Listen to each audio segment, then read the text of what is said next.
Back again? Already? Episode number 26, dropping this Monday. What is Monday's date? I don't know the date, but we're dropping Monday. So, 26. Rod Woodson, Adrian Peterson. I feel like putting my hands on somebody tonight. We're going to go with the AP episode, number 26. Welcome, fellas. What's up? You basically just told your kids they better run for the corners. Or run for the hills. Hey, look, my kids are at home enjoying pizza tonight. We got pizza. They're doing. And they're gonna. We cut the yard. They're gonna get some Adrian Peterson whoopings later too. Yeah, I don't know. yeah. We did yard work yesterday. They made some switches yesterday. It's Friday. They're looking forward to allowance. You know, doing the normal things that kids do. Everybody's looking forward to allowance. I know that. Yeah, bro. Welcome, guys. Cinco de Mayo. Cinco. Yesterday was Star Wars Day. May the 4th be with y'all. Happy birthday to Teach. Yo, Teach. Yeah, Thank man. Also got recognized at his school for 15 years of teaching today. Hey, great job, Teach, man. You're an inspiration. I tried to buy you a milkshake. We got Waldy's ice cream right over here. Great ice cream. I tried to take him for a shake. He was like, I hear the milkshake bring the boys to the yard. It does, Paulie. And listen. Do they? I don't want any part of that. No, thank you. Yeah, well, happy birthday to you. Thanks, guys. Yesterday, I got a real quick question before we get into it. Yesterday, Star Wars Day. Posted a little short on TikTok. What piece of Star Wars memorabilia, if it was real, would you want? So, fellas, what would you want? While you're thinking, okay? Originally, I said green lightsaber. I rethought about it. I discussed it with my wife. I want the Kylo Ren lightsaber with the hand guards because nobody's, like I said, nobody's going to roll up on you if you have a lightsaber. That's just a fact. Nobody's going to do it. Which Star Wars are we talking? Any from the Star Wars universe. Are you going droid? Are you going vehicle? What are you doing? Mandalorian armor? Jetpack? So I had some crazy answers at school. I'm scared of heights. It's okay. Can't be a jetpack. Okay. I don't know. What are you taking, Frank? The lightsaber is such an unoriginal answer. Like, that's something everybody wants, right? I love it. The Millennial Falcon, everybody wants that. Everybody, you know what I mean? Like, there's a couple things that everybody's like, this is it. It might be better to take one of them blasters than as a lightsaber. I can deflect Unlimited your blaster. Bullets. No, Get you out of here. can't. You Yes, I got could. no force. It's just Yes, a I saber. could. You don't need the force. Get out of No. here. Paul, You don't you even don't- watch. Paul, Listen. there's a lot, but I I'm a promise Sith. you don't got skills like that. I want Listen, Darth. I got want, mad I skills. want Darth Vader's helmet. Okay. That's a good pick. I just want to change my voice. Do you know? Was it the helmet voice, or was it his? No, it was the helmet because at the end of Return of the Jedi, remember? Yeah, he removes the helmet and his voice changed. Right, and so could you imagine coming to record, sliding on the helmet, and all night long we're talking sports, and I'm James going, Earl Jones. Teach. No, I like what would the happen? Lakers. You would record it and then go back and be like, guys, I sound funny. Yeah. There's something weird here. I sound funny. The audio's off. We can't use any of the shorts. I don't know. Paul, give me one of those Yeah. things. I need one of those. I've just murdered Coach. I am your father. I've just murdered Coach in any MJ LeBron debate. I put it to rest, but I'm wearing the Darth Vader helmet, and we can't use it. So that's the way it goes. That's what I'm taking. Frank, what are you going, Frank? Because I want to hear this. Are you going to a student said the little shell that baby Grogu's in and just floats around? They're like, that'd be sweet. I could just go to classes in that. No, I was thinking something along them lines, but then you said droid, and I was like, they can clean the house, and that would be kind of cool. BB-8. What's his name? What's the droid's name? R2D2. R2D2. Yeah. I don't care which one. If they can cook, it is what it is. Do you remember the movie Benchwarmers, Coach? And he's got the little droid around his house. You know, the Jetsons had a droid around his house. Bro, I could totally see that going to your house. What was the spoof of Star Wars? Spaceballs. Spaceballs, where the vacuum sucked up the whole planet. Why'd I go for a spaceship that sucks oxygen planets up? President Scroob, man. I can see you now. You know I'm what? trying to clean my room. I want that dude's ring. That's what I want. The Schwartz? Yeah, going for the Schwartz. May the Schwartz be with you. That's a good one. That's a good one. All right. Well, hey, whether you're Jedi or Sith, I think Steph Curry is using the Force some kind of way because he is just having an all-time playoff series. I mean, he is. Listen, the win the other night, what was that? The win last night was amazing. 20 points, 12 assists, and the dude was like gravity. He had 7 assists at halftime. He did 3 plays where I just went, oh man, he's just screwing with him now. The shot where he faked the ball screen to come around the screen, instead cut. And 2 of them, it was wide open shots at the free throw. The other one, he drove to the rim. I mean, he was just in their head. That was absolutely he literally wild. opened up the entire offense for him last night, right? So we're recording today's Friday, right? The 5th, Cinco de Mayo, right? Put it out on Mondays. But we just watched the Thursday night game 2, Lakers, Golden State.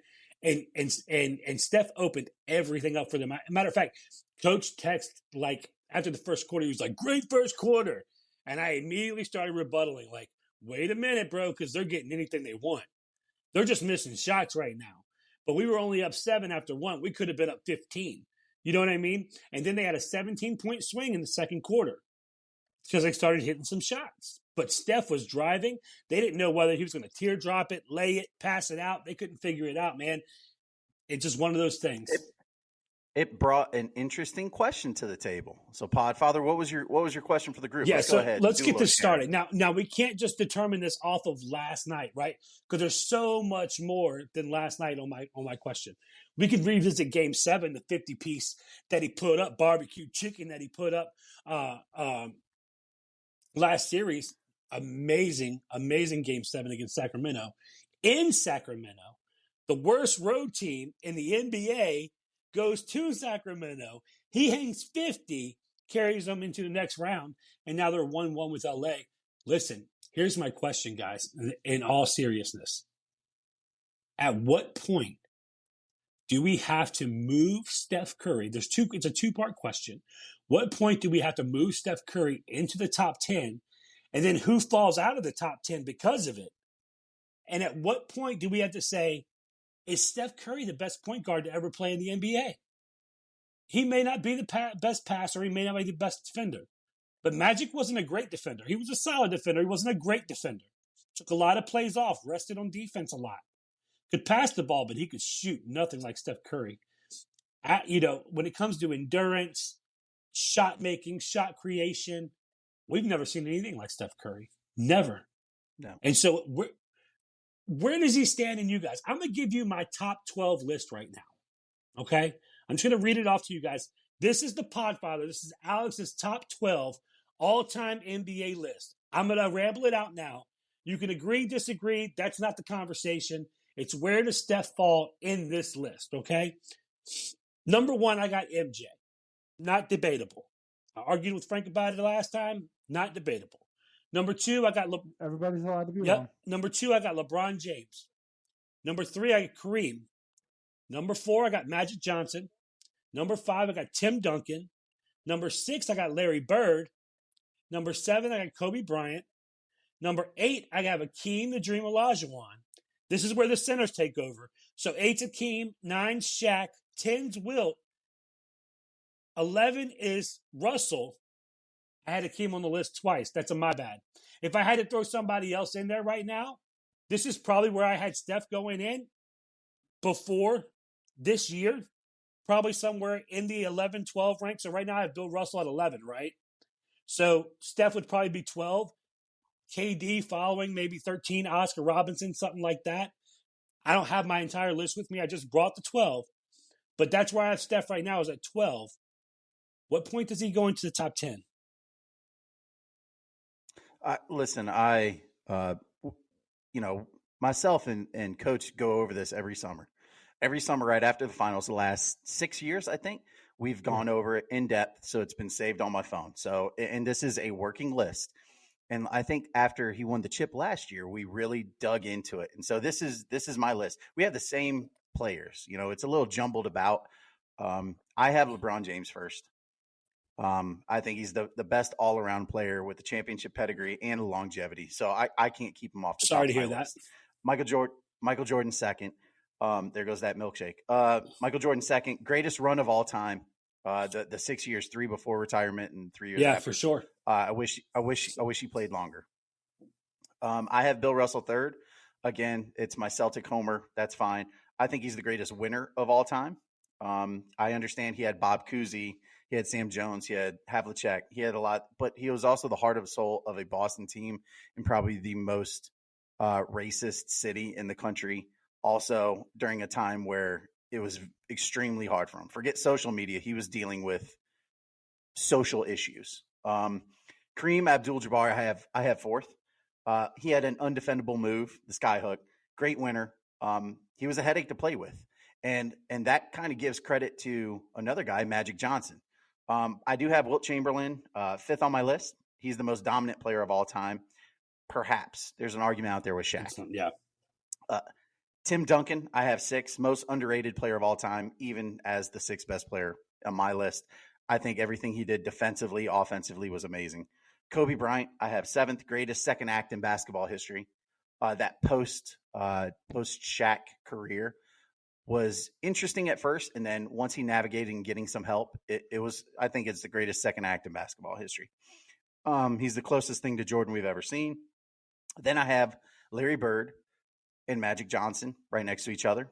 8 and 9, both careers too short. Larry Bird because of back issues. Magic Johnson because of HIV, medical issues. And then I have Steph. I have Steph in my top 10. He is 10th to me. He is a generational player who changed the way everyone plays basketball and defends basketball. Okay, so if he wins another one, he's going to be higher. He's going to be in that 6, 7. So right now you have passing Steph Bird and above Johnson. Shaquille O'Neal. You have Steph above Hakeem Olajuwon. He's who I took out. Yep, I have Shaq, my next 5. So Shaq is 11. Hakeem is 12. Kevin Durant is 13. Then I have Jerry West and Dr. J. Gotcha. Frank, what do you think about Steph Curry top 10? Gosh, he's right there. I mean, it's all over it. So Teacher said that he's moving out Shaq and Hakeem. So he's dropping Shaq and Hakeem 8 and 9. They're falling back. Last year I did. Last summer. Did. Okay. Yeah. I know some of the facts that you revisited, and I think I put him in my top 10 last year too. I'm not exactly sure. He was either at 10, around 10. I can't remember exactly what we did. But if I'm sitting here thinking about it, and you mentioned the word Shaq, and I think 3 finals MVPs, multiple MVP Shaq, like, if you look at the accolades, Shaq brought as much to the game and changed the game as much as Curry, but that would be the argument would either be 10 or 11. He's right there. He's below Magic. Let's do that. I don't think he's anywhere near Magic. I think he needs to win a Finals MVP or 2. He can't. I mean, he had probably the greatest assembled team ever that he played with for years. That's how he got all the chips. If he never got Kevin Durant, who knows if he ever wins a second chip? So, I mean, like, there's a lot to be said with stuff like that. He might have won a second chip with the pedigrees of winning and learning with what he just did, but who knows? He learns all that stuff, and Kerr becomes who Kerr is, and Draymond and Clay without Kevin Durant there helping coast that team through all the other playoff victories too. Because you got to think, with Kevin Durant and that team, when they played the Rockets, Rockets had them 3-1. Rockets had them on the ropes a couple times, and Kevin Durant doesn't hurt a team to be on there. He's not on them teams. They don't even make finals. Yeah, I don't want to make it about others, right? I don't want this conversation to be about others, nor do I want it to be about other basketball players in general. What I want this to be is about Steph Curry. And so what I'm going to do is I'm going to do this, okay? I'm going to ramble a list of players, and I want you to tell me whether Steph Curry is ranked above them in the All-NBA top 10 or not. Then we'll have a consensus, right? Okay, so is Steph Curry better than Michael Jordan? No. Is he better than LeBron James? No. Kareem Abdul-Jabbar? No. Magic Johnson? This is the question. Nope. No. I think he can be. I think if he wins another championship and he plays 5 more years, I think he could. I think he could be above Magic. Yeah, Bird, I want and to Kobe. ask you guys this question. You're starting an NBA franchise, and you have to pick point guard first. Who are you starting your franchise with? Steph. Coach? I'm picking Steph 10 out of 10 times. I get it, Magic. Listen, I watched Magic Johnson play before. All the casuals out there like, well, you didn't. Yeah, I did. I watched Magic Johnson play. Again, it was hard not to. I would pick Steph. Coach, what's your pick? Are you picking Steph or Magic to start an NBA team? Point guard. The only reason why I pick Steph is because I think that because of his shooting ability, he'll play well with any other superstar. But I'm only picking him because I want to pick another star. If I'm taking him to lead the team, I'm taking Magic Johnson. If he's got to be the focal point, my number one. Well, I'm just saying, you're building your Magic all-time Johnson. starting five. And you have to do it by position. Well, yeah. Well, if I build my all-time starting five, I need a shooter on the floor, and he's the best shooter of all time. So, I mean, that if I'm looking at it from that area, he's a better shooter, so I'm taking that. But Steph, if I'm building a team around a player, like he needs to be the centerpiece, the focal piece, the driving force, I'm taking Magic Johnson. But I think there's something to what Steph does for his teammates. No, he does not set them up. Listen, Magic Johnson, best passer in NBA history. Okay, best passer in NBA history.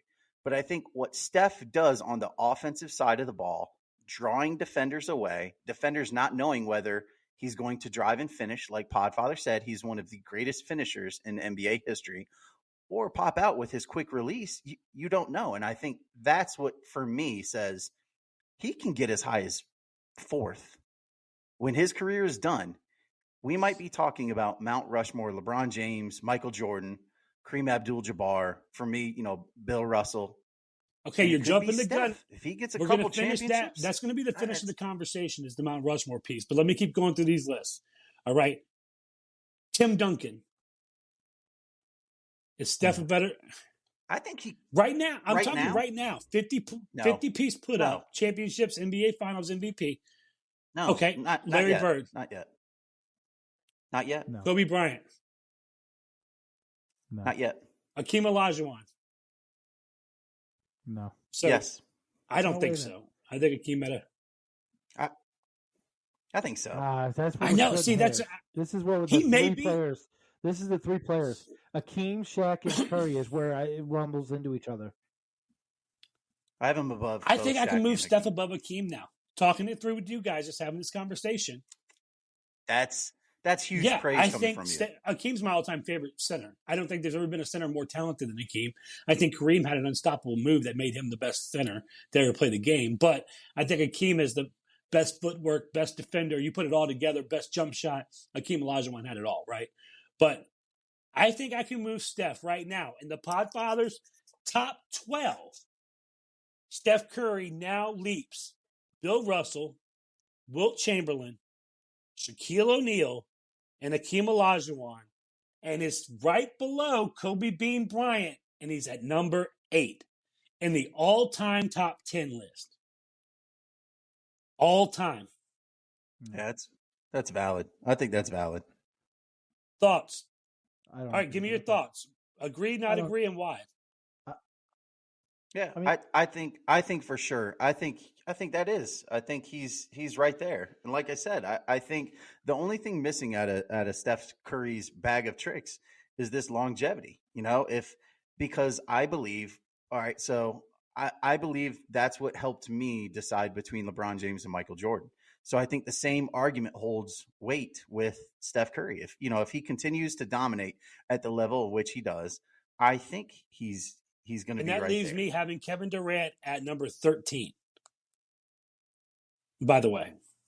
Yeah. Yeah. I don't know. We're showing all this praise to Steph Curry. He's having an okay playoffs. Oh, wow. I don't think he's doing anything. I mean, he's averaging 23.5 points. Is this a box score argument, or is this watching? This is the whole. I mean, argument. you watch the games. You see what he does for everybody else, though. He had 20 points and 12 assists last night. I mean, that's like LeBron's average night. What I'm saying is no. This is he averaged the whole playoffs with 12 assists. I'm just saying teams don't have to focus on LeBron like they do Curry. I don't know. They don't. Now they don't. Now they don't. They're right. He's 38 years old. This may be the first year they ever not to. I'm just thinking. I don't think before they did. He's playing well, but he's only playing real well. They only win because that's the tough, others showed Coach. up. I mean, he didn't have that great of a game. Not game 7. Klay Thompson had a phenomenal game 7. game. Why do you think Klay Thompson got so many wide open looks? Why? Yeah. because they left him open and good screenplay? Because they just happen to be guarding Steph Curry. I mean, there's two players on the court that you need to cover. It's Clay and Steph. They're not leaving Clay open on purpose. They're not leaving Clay for Steph. I think they were. I think after game one, they said, you know what? No. We don't need to guard Clay. No. Clay is not Clay anymore. The small ball lineup, he threw a twist. What's his name? Cam JaMychal Green? Function. Yeah, JaMychal Green threw a twist. And because they did that, it affected them, and they didn't rotate right. They didn't switch right. Coach didn't call it out right. It was all that right. I think that's a product of Steph Curry. Podfather, I mean, what do you think? You saw the game. I think both are relevant. I think Cam got outcoached. I don't agree with his lineups, nor do I agree with no post play from LeBron or AD. I think that's our advantage, and we have gone to the post 10 times in 2 games that I've seen that didn't start with a pick and roll, right? And so I think Ham's being outcoached by Kerr, but I think anybody with any sense knows basketball. I mean, Kerr's one of the best to do it. I also think Steph Curry created 90% of the stuff that we saw last night. They could not contain him out of the paint. They couldn't keep him out of the lane. He was hitting 3-pointers, and he didn't have to score a lot, but he had 12 assists. So when you put up the 12 assists, how many of those were threes? He accounted for 50 points. And that's not accounting for, slowing the game down on the other side, because them running fast slowed the game down on LA's side. LA wasn't able to get on transition, him doing a lot of that stuff. So you got to think even more than that, what Steph made a difference on. Yeah. And then, I think it was just as much Steph as it was Darvin Ham. Yeah, I don't disagree. We'll have to agree to disagree. Like I said, 2 for 3. Just this 2 for 3 this one. It wasn't just the 2 games. The whole playoffs, he's only averaged 23.5 points. It's not like he's killing it. I'm not giving you a 1-game stat. That's more than a box score. More than a box score. I heard somebody come out and say the other day, they said if they could change one rule of the NBA, it would be that total points scored for the season wins the scoring title, not your average per game, because they didn't score the most points in the season. The other guy did. Jalen Rose. And I think you have that. When I think about Steph, I think like that, right? He affects the game in so much more than just an average point per game. You know what I mean? So he's averaging 23. But what's his shooting? Give me his shooting marks. What's he shooting right now? The guy's shooting also 50, 90, and 40. You know what I mean? He wasn't in attack mode in the fourth quarter. That game was wrapped up by 3 minutes into, or 3 minutes left with the third quarter. That's a wrap. I don't have to score now. And kudos to Steph. I don't know. I think we missed the boat on a short that we did on who's the second most important Laker. I think it's obvious it's Klay Thompson. If he's hitting shots, they're almost unbeatable, right? If Klay Thompson is hitting shots, is he the second most important Laker? We missed the boat on the Warrior, could be. right? He would be, right? Yeah. I wish we had Klay Thompson. No, if he misses shots, he is the second most important Laker, teams, right? And so, but it's obviously Klay is second most important Warrior. I mean, if he's hitting shots, they're almost unbeatable. The 3 for 3 jinx continues, fellas. We worked ourselves into it. So I think we're on a 3 for 3 on the Steph Curry all-time top 10. He's in all 3 of our top 10 as of right now. Yeah. 3 for 3. I'm not going to argue. It's, again. Now, another player that was on that list that we all have is Kobe Bryant, right? Well, now last week we saw with the elimination of the Bucks, ended up firing Coach Bud, which is wild if you think about it.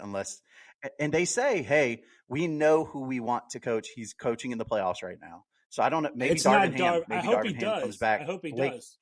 Yeah, the Lakers would love that. But Giannis had that interesting quote on failure. So I'm going to read 2 quotes, guys. So one's from Giannis and one's from Mr. Mamba himself. So Giannis said, so 50 years from 1971 to 2021, we didn't win a championship. It was 50 years of failure? No, it was not. There were steps to it. We were able to win one, and hopefully we can win another one. Okay, that was Giannis. Rainbows, sunshine, lollipops for everybody. Hey, everybody gets a trophy. Sometimes it's tough, right? Kobe. You guys know where this is coming. Kobe. Losing is losing. There aren't different degrees of losing. You either win a championship or you're ish. It's very black and white to me. So my question for you guys, where do you stand on failure for sports? We're not talking life. We're not talking little league. I mean, listen, coach knows. Coach deals with the coach pitch. He deals with little kid basketball. There's more than that. We're talking in pro sports only. Fandom, right? Yes. Fandom as fans. Yeah, yes. Absolutely. Yes. Yeah. We're not talking coach pushing his kids around going, what the heck, Coach, kids? Come on, bro. Do you want to go first? Or you want me to? Well, first, I'll go first. First, we got to clarify a little bit because I think it means different to everybody, even in pro sports. Because some people, for me in pro sports, some of the athletes, it's all about generational wealth. I mean, like if I'm somebody like Duncan Robinson, I literally just amassed millions of dollars a year. So that's a successful career for me. Fred VanVleet, same thing, undrafted free agent rookie. Matthew Dellavedova, those guys like that, it's a different level. Now, when we're talking about the LeBrons, championships. Well, we're talking about champions because both quotes are about championships. I understand. I know. Just give me a second. I'm landing the plane. So now we're not talking about those guys though. So for some players, it means something different. We start talking about the LeBrons, the Jordans, the Kobes, the Giannis's, the Currys. Like Shaq said, if you watch I forget the show that he's on with Ernie and them, and when he went, they all three was like, oh, that's such a great quote. It's a TED talk, and it's such an important thing. You're right. Everything is not always about winning. And then Shaq goes, I don't know. I'm different. Yeah. If I didn't win, I was a loser. It's simple as that. I mean, I woke up, I came to work, I played to win. I didn't come to lose. And it's as simple as that. And if you're not winning, then you're losing. It's simple as that.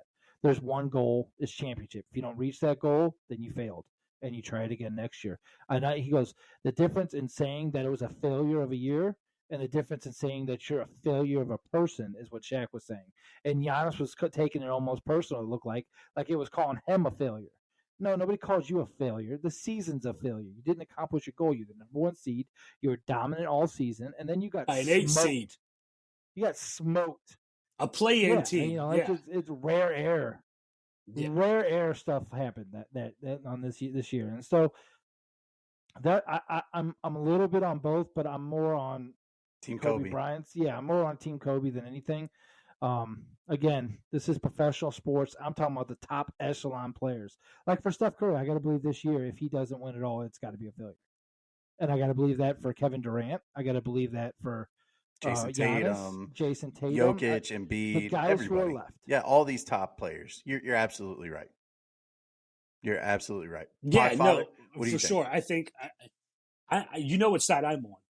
I mean, you guys know what side I'm on. I'm on Mamba mentality all day long, right? Here's the thing, guys. As a fan, I want to talk as a fan. That's all I'm going to do. I'm not a player. I don't make $1 billion playing. I don't have generational wealth coming from signing one contract. Like, I'm a fan, okay? When you put your trust in a franchise as a fan, to have, and all franchises have one guy that leads them to the mountaintop. If you're in the NFL, it's a quarterback.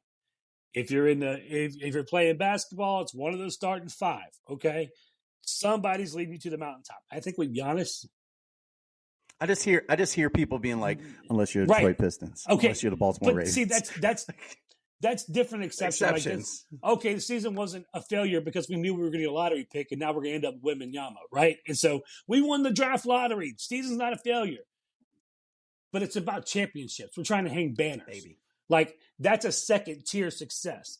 That's like, hey, no team goes into the year like, maybe we're better than I think we should lose all our games. No, they're going to play the first 10 to 15. They're going to be like, wait a minute. Oh, we really do stink. I mean, unless... Sam Hinkie would say, excuse me, sir. One moment. I'd like to show you my truth of it. Dossier. You're there to hang banners. Trust the process. You're there to get rings. You're there to carry a trophy home. Carry a cup home, whatever it is. If you don't get the job done, you just played an extra 6 weeks than everybody else. Nothing's different. Matter of fact, you lost. You're not going to get as good of a player next year. So, unless you have, Myers or your GM or Who's the guy? Joe Who's the Lacob, guy in Bob Myers, Philadelphia? KD. Why am I drawing a blank? The Eagles. I don't know. Howie Roseman. Yeah, unless you're Philly, and you come out with 12 first-round picks and DeAndre Swift by the end of your Super Bowl run. So, whatever. I agree with you. I agree with you completely. I mean, success looks now. Coach and I always talk about this. Like, success looks different for everyone. Success is different not only for every team, but every player on the team. Success is different, right? Winning is different. But when it comes to championships, right? And listen, there are 29 teams in basketball and 29 teams in baseball that are disappointed and it's a failure of a season. Okay. Aaron Judge, broke the AL home run record. Guess what? It's a failure. It was a failure. It was a team failure. 31 pro football teams. It's a team failure. Okay. 129 college football teams. It's a failure this year, guys. We didn't win what our goal was to set up to win, right? So because of that, I agree with Kobe. And I look at Giannis a little differently because of that quote. It makes me look him go, wait a second, buddy. Like we need to hit the reset. But I think Coach is right. I think it was anymore? more, he was speaking on a personal level. I think he took the attack. I think he took it personally and not team-wise. Look, Giannis can say what he wants, and he may have thought he was saying the right thing at a press conference. And we've heard some people say some crazy stuff at press conferences that they thought was the right thing, and you're like, bro. No, as a fan, I need to hear more from you. Yeah, no, we lost. That's not okay. I'm going to get better. We're going to get better, Yes, I think we would have all rather him say the season was a failure. We took some steps in the right direction with this, and this, but ultimately it was a failure, and we need to work to get better. And I get that's just coach speak, and that's just for the media. But you know what? I'd have felt makes way me better as a fan feel a lot better. We lost Coach, to a play-in team. I'm sorry. I would have. I don't know that I would have said that because I think Jimmy Butler would have went straight up and punched him in the neck. Jimmy Butler. So two things. One, I forget who just said it, but I think it might have been on the Lakers. Somebody like they talked about the loss last night, and they literally said we played like ish. Like that was it. I don't want to hear, we'll get them. That's right. Let's own up to some stuff, make it happen, and keep it moving. And honestly, that literally, everybody always gives Giannis like that benefit of the doubt mentality. Like he's so gritty and just all out every play and everything. This line kind of made me think that maybe he belongs in a different area. He's never ever going to be that top 5, top 7 player because he don't have that killer instinct. And maybe I thought he did. Maybe that was a lot of fool's gold because right now he's got what? One championship. And right now they're already talking Budenholzer got fired. Yep. And now they're talking about dismantling the team already, that there's disarray. They might be trading Drew. They might be trading Middleton. Middleton's got and now you're hearing Giannis to New York Knicks is a possibility. Milwaukee will never like do he that. might not re-sign. And listen, I think, and I was talking to kids today, and I think this might have been an ownership issue where ownership is going, let's reset. We have Giannis. We have him for long term. Chris Middleton's on a $40 million player option next year, which he's turning 32. He might opt out and say, give me the 5 or the 4 years somewhere else at the same evaluation rather than $40 million for 1 year, especially with the chatter that Houston's talking about. Hey, we want a star, and his name's already been linked. Brooke Lopez is gone, so they might look at this as this is the perfect retooling. It'll be interesting to see what Giannis does next. I was thinking, you guys ever watched wrestling before when you were kids? You used to like wrestling, right? You remember at wrestling, you'd have the face who was the nice guy, and he would be a face for a long time, and then there'd be a magical heel turn, and he'd go on this like crazy run until the new face can get him down. Like I feel like Giannis is in need of a heel turn. Like we don't, we need something like that from Giannis. Like LeBron Miami, Giannis something. Didn't like wearing the black hat. I don't know that. I think Giannis is a little like LeBron, where I don't think the black hat would fit quite as well. That's what I'm I think saying. it would Like serve his purpose for a couple LeBron years. needed He's that not at that age. He needed to take a turn and be like, wait a minute, I don't care what you guys think. I need to win. Like my name has to win. I have to win. There's things I need to learn from Dwayne Wade because he's a better winner than I am coming, at that age. So like he had to do those kind. Pat Riley, Eric Pat Riley was the Spoelstra. I mean, like Pat it was a Riley great was organizational yeah. thing, and I think LeBron had to do that. Yeah, because yeah. He said it something like it was like going to college. It's his college. Guess who else didn't go to college? That's right. And so Giannis. all I'm saying is Milwaukee, small market type stuff. We already know how that plays out most of the time, 99% of the time in the NBA, right? Maybe it's time for him to take his talent somewhere else, okay? He goes. I hope he doesn't go to the Knicks. I'm so tired of hearing Stephen A. Smith. Yeah, I said it. Whatever. Like the Knicks aren't even that good. Nothing to do with the Cowboys right? Yeah. At all. Well, all right. So the ultimate heel turn. Let's just call it how it is, fellas. Ultimate heel turn. Go to Memphis. No, can't do that. I think Giannis's ultimate heel turn would be like go to Golden State. We've seen it before. I don't think anybody would be shocked because I think Memphis saying, yeah, I'm going to take them there. I'm going to show them how to win. Why it would Everybody be a heel hates turn? Memphis already. No, you know why? You know why Golden State would be a heel turn? Because those LeBron what happened to fans, Kevin those Durant? Lakers What happened to fans, Kevin Durant? bro, I would hate Giannis. Giannis. I would for a year until he joined them. Hey, I'm going minimum. I'm going to Golden State too. I'm going to show all these guys how to win. Now, I mean, all this talk about failure. I think Coach needs to vent a little bit. Coach, go ahead. Why don't you go ahead and vent, buddy? So, we all came up with a topic this week, and I picked mine was how to fix the broken St. Louis Cardinals. And give me a couple minutes here because I'm going to take you down a tunnel of emotions that I went through on this decision. Because as of now, the Cardinals are 10-28. They lost 6 games in a row. They're 1-9 in the last 10. They just got swept by both LA teams. I've seen one game all year where the hitting, starting pitching, and bullpen actually all work together in one cohesiveness of a team. And listen, and they still won 10 games. And believe it or not, they were actually 7-9 at one point, and now we're 10-28. This is probably the worst run by the St. Louis Cardinals that I may have ever witnessed, and they were on bad teams. They're getting booed by the fans. That is never, ever. I mean, I think I can remember a handful of times where I remember players getting booed on the Cardinals sometimes, very rare, but the team getting booed is something different. And so I was like, for one, I wondered like, well, why am I so disappointed? And then I reverse my mindset when it comes to movies. I expected the Cardinals to be something. We made the playoffs last year. If it wasn't for a fluke Ryan Hensley hand injury, we would have beat Philly. And where did Philly end up? In the World Series.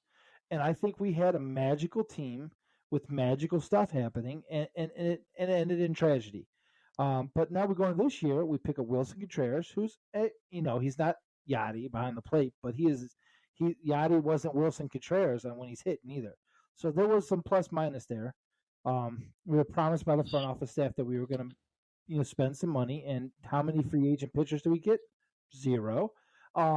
So honestly, it's been years and years and years we've been talking about the Cardinals need free agent pitching, and it's like years and years and years we get some dumpster low-hanging fruit at the trade deadline, and it ends up saving us to get like the last seed in the playoffs. So for a franchise who has the second most World Series in history, I still went along the things of saying I had high expectations. And so why am I so disappointed? Why is it so hurtful when I'm watching this? It's like when you watch a movie. You watch a bad movie and you know it's bad. Oh, it's okay movie. You watch a bad movie and it's decent. Man, that was pretty good. You expecting a really good movie and it ends up really bad, maybe like some of the last Thors. It's kind of heartbreaking. Maybe not Love and Thunder, but the one before was a little different. Hating on Thor? So, in my opinion, the point is, so just let me land the plane now. So my point is, I had high expectations. It's a very bad movie right now, and so it broke my heart. And then I started thinking about, well, why is it breaking? Why are they losing? What is the difference? Because all Cardinals teams for the last 20 years have had a couple things in common, and one of the things they've had in common is that they play hard, they play the right way. Scratching your shoulders activate your microphone. Your watch is hitting your microphone. I don't know if he was doing it on purpose because he said this is the third landing the plane thing. So I was like, is he like wrap it up, B? So what I'm getting to is that so the Cardinals fired their previous head coach and picked up Marmol. Marmol, the reason why they got Marmol is because John Mozeliak wants to run a statistical based run camp.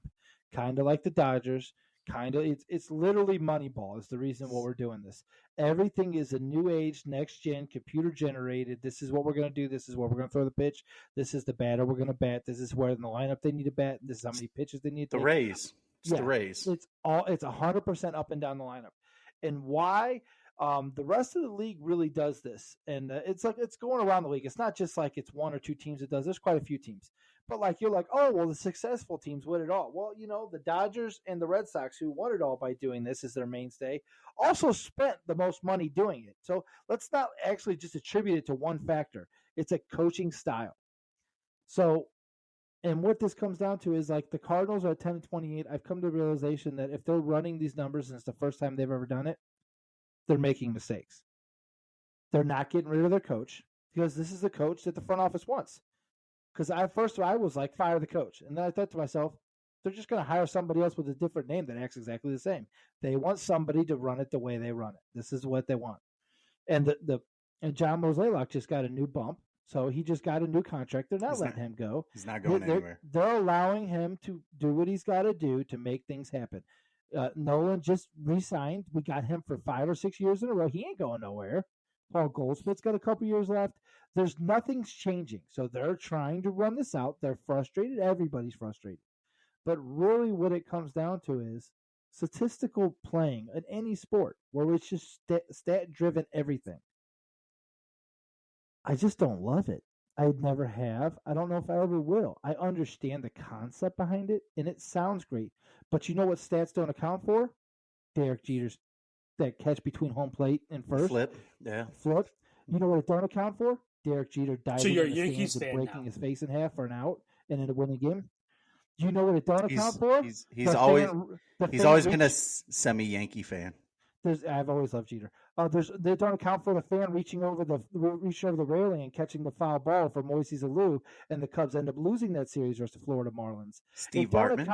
Steve Bartman. It don't count for a ton of different things that win the superstars and the real baseball players. You can't duplicate the bloody sock game by Curt Schilling. You can't duplicate Randy Johnson and Curt Schilling in Arizona pitching all 9 innings and dominating. You can't duplicate Edgar Renteria's hit up the middle against the Yankees and won the World Series that year. You can't duplicate it. There's no metric that says the Florida Marlins should have beat the Yankees that year. I don't care how you cut it up. And so my mind is I think that there's got to be a good combination. I think getting them there, it's all great in the regular season, but you have to have a manager that knows how to just say, oh, you know what? Let me shut off the noise and let me turn on what I know. And now it's coming out leaked today that in the past 3 years behind Marmol and behind the last coach, even Schilt, and behind Schilt all the way to, I forget the last manager before that was the backup catcher that got hurt and got a concussion. He played for the Cardinals. Matheny. That Yadier Molina was low-key running everything. There were players that are coming out today saying that Ali Marmol, like more than 10 times last year, went to Molina and was like, should we take him out? Should we put in somebody else? What do you think? And he goes, and he literally, his response was, why don't you ask the catcher standing behind the plate since I'm not going to be here next year? That was some of the comments that were happening last year. Molina should be the coach right now. Yeah. Yeah. Sorry, I went on my rant. It's a thing, but it's heartbreaking when your team is expected to do good and they do bad. You know what you did, though? She didn't fix landed the plane. You didn't fix the horrible pitching. Let me you didn't. You didn't. You I didn't got fix you. the There's no batting fixing. issue. I know. no I fixing got it. you. The fixing is you got to give it time. Management is making these calls, and so you got to understand. If you watch Alex, I'm guessing you. I'm not being funny. You've probably never watched like me and Paul's maybe I've favorite never movie seen of it. all time, Moneyball. Moneyball. If you watch Moneyball in the beginning, seriously, right? I know. I agree. We should end the cast, and you need to go watch it right now. In the movie, in the beginning of the movie, they're running the franchise. The manager, the pitching coach, everybody is not on the bandwagon with the singularized idea of what they're trying to do.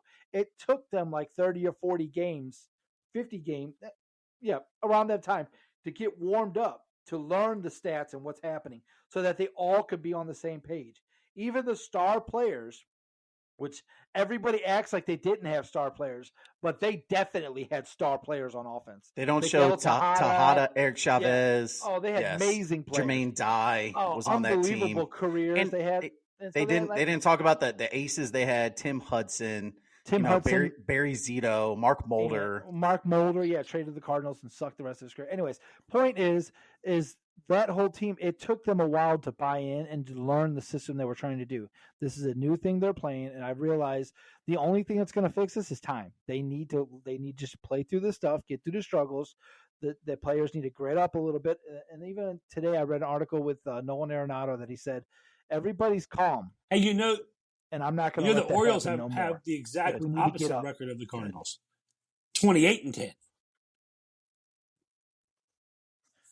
Yeah, and just like true. The Cardinals, just give it time and they'll start messing up. Hey, we came back and beat them. We came back the Royals. That's what I got. Right. You know how? Because they were like, if we give them, they had an AD wins, moment. They actually have a better record than the Cardinals. And Alex called in a favor to make the Cardinals the worst team in baseball. I got a question. Sidebar, real quick. Podfather, who's the all-time hit leader in Orioles history? Yeah. All right. It is Cal Ripken. He pulled that one out. He only played 10 million games. I just like the answer. I knew it was coming. Yeah. Oh, I don't know. Whatever. They're winning this year, fellas. Father, did you have some fixes for the Cardinals? All right. So, in true Teach Nelson fashion, because I am analytically driven, I created some things. Okay. I went above and beyond. First of all, you just sent fixing the Cardinals. Okay. So the first thing I'm going to do is I'm going to trade Kyler Murray. That's right. Yep. Okay. I'm going to try and build up the draft capital. All right. So for real. So let's do the sandwich method, right? What's going well? Jordan Montgomery. Jordan Montgomery has looked great this year.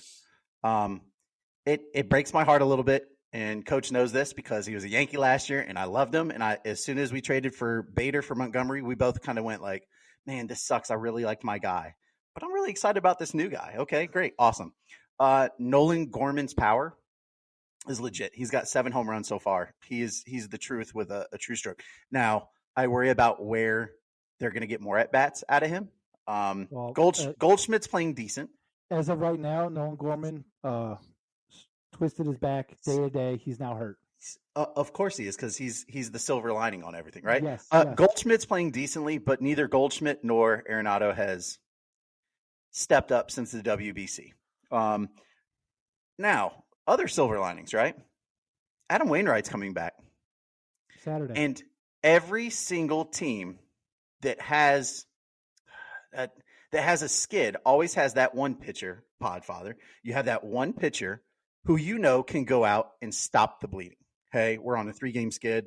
We're throwing Andy Pettitte. We're throwing Adam Wainwright. We are throwing Kurt Schilling. Everything's calm. Don't worry, fellas. He's the stopper. Other stuff that's going well. And these are in-house fixes. So Adam Wainwright, in-house fix. Matthew Liberatore, in-house fix. 33 innings. He's got 45 strikeouts in AAA. Pitcher of the month. Minor league pitcher of the month. Pitcher of the month. He's got a 2.14 ERA, and he's only walked 12 batters. So the accuracy issues that we saw last year and a little bit the year before seem to be gone. Now, I do have some trade options that I'd like to run by Coach. Would you want a Tim Anderson? I know shortstop I mean, would you want to move off of Jordan Walker and Mason Wynn, or do you think no, stay pat, let the young guys kind of figure stuff out? Yeah, no, I'm not. If I'm getting off Jordan Walker, we're Aaron Judge. Yeah, Tim Anderson's not a scrub. No, you're not. You're not getting Aaron Judge, No, but you're getting like Trevor Story or I don't somebody care about like Trevor that. Story at all. Yeah, no. And that's not happening. Yeah, keep it. We Don't could tell have had him. Trevor You Story. don't tell him. He's a Red Sox. That's even worse. I'm trying to get him away from the Red Sox. All right, so next one, right? Starting pitcher, okay? Eduardo Rodriguez, he's a Detroit Tiger. So for everybody who doesn't really watch baseball, the Detroit Tigers are like the AAA team for all the other baseball teams. I mean, they're just going to start selling players eventually.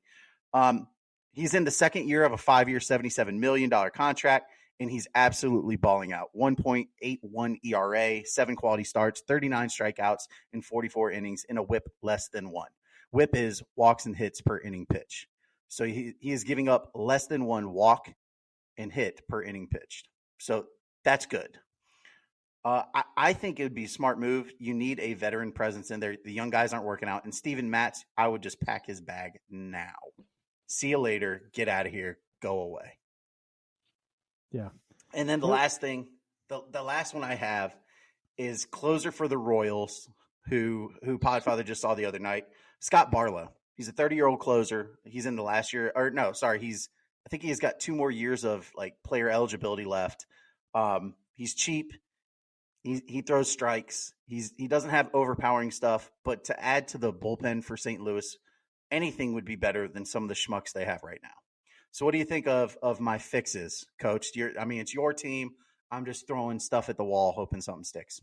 I think that your fixes are logical. I don't like the Tim Anderson one because I just don't know how a shortstop's really going to stop the bleeding. I don't really believe he's going to bring that much where it's going to affect.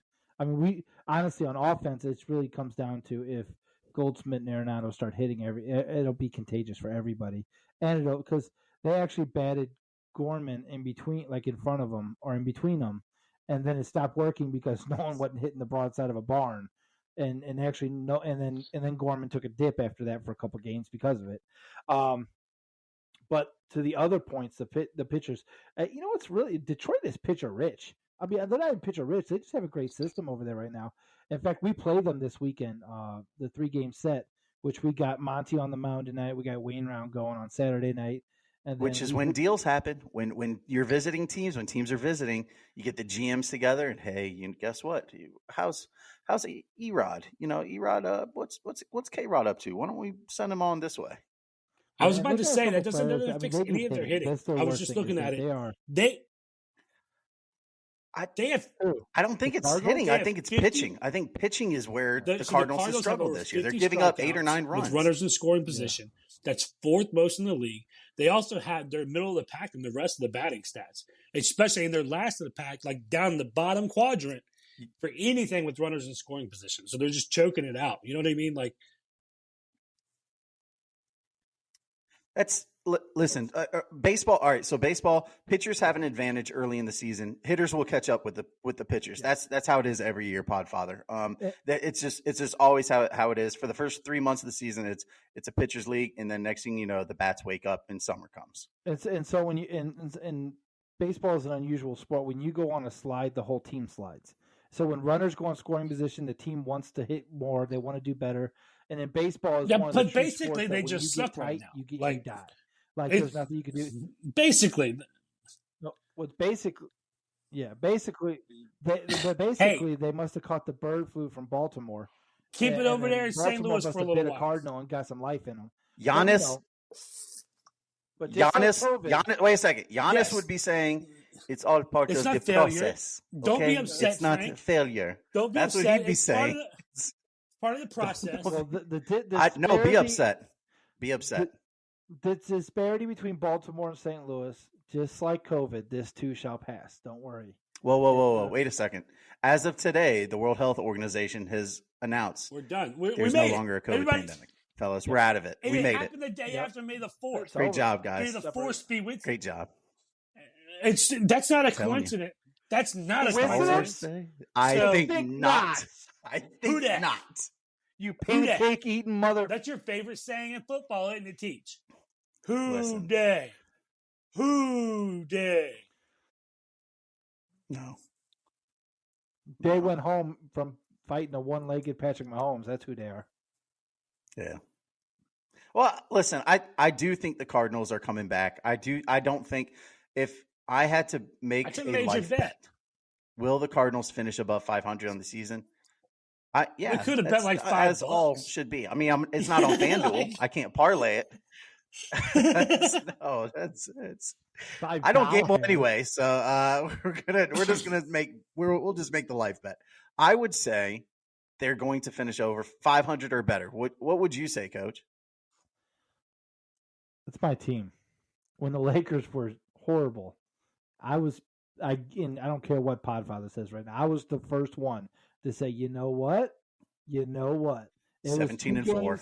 It was 2 games. I remember that they won 16-5. I was all over that. I was super, super aggressive. After the trade deadline, I was super excited. I'm never going to stop rooting for my team. If I say I still think we're going to win our division, I don't care. Some would call that idiocracy. Yeah, we call that irrational confidence. You gotta love it for the guy. You know what I mean? Like that's irrational what it is. Confidence. I also historically. Hey, listen, I've said it every year. Every year. We're going to do it this year. I feel good about it. Then we don't do it. But listen. So check it out. Here's what we established tonight within our games. Right? We lose all the We've established a couple good things. Okay, we've done some real good work here. Steph Curry is now an all-time top 10 player in the NBA ever. Welcome, Steph. Everybody give him his kudos. He deserves it. Welcome, Steph. Welcome, Steph. I still hope you lose round 2 this year. Okay, but welcome, Steph, to the all-time NBA list. We then came back. Well, before that, we also discussed Star Wars, right? I'm bringing the Darth Vader mask. Teach, what was your pick? Yeah, we did. And Coach, what was yours? Kylo Ren's lightsaber with a handguard. A house cleaning droid. Leave it to Coach. We talked over failure in sports. Practical, man. Is it a failure or is it progression? Mamba mentality says it's a failure. Giannis mentality says it's progression. Tell them, Teach. Say it again. We 3 for 3 with Mamba. It's failure. We were as fans. 3 we want for to 3 win. with Mamba. We need banners. We need rings. We need trophies. We need cups.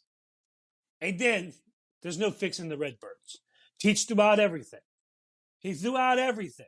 He gave option after option after option. He said, we could do this. We could do that. He just said, we could do this. We could do that. We could do this. Over 500. And Coach, the whole time you were shaking your head, no. I don't want Trevor Story. I don't want this. We're going to stick with our young bucks. Tim Anderson. You didn't want any. Rodriguez. You don't want none of them. You know what? It's all right. You don't need them. How about them Redbirds? I didn't say there was anything to fix. My comment Stay the course. Stay the course. Believe in the system. Stay the course. It's process. Contradictory. Listen, another contradicting session episode for Coach Frank Lafada. It's failure, but stay the course. Progress matters. We're going to believe in it. 10-28. Listen, we can talk about everything. All I know is if you guys are tuning in, listening, subscribing, following, that this will not be a failure. 3 for 3 is going to continue to have hot takes, warm discussions, and cold, lonely nights watching baseball. So, fellas, for Paul Teach Nelson, Coach Frank Lafada, the Podfather Alex Gullett, thanks for tuning in. See you next week, guys.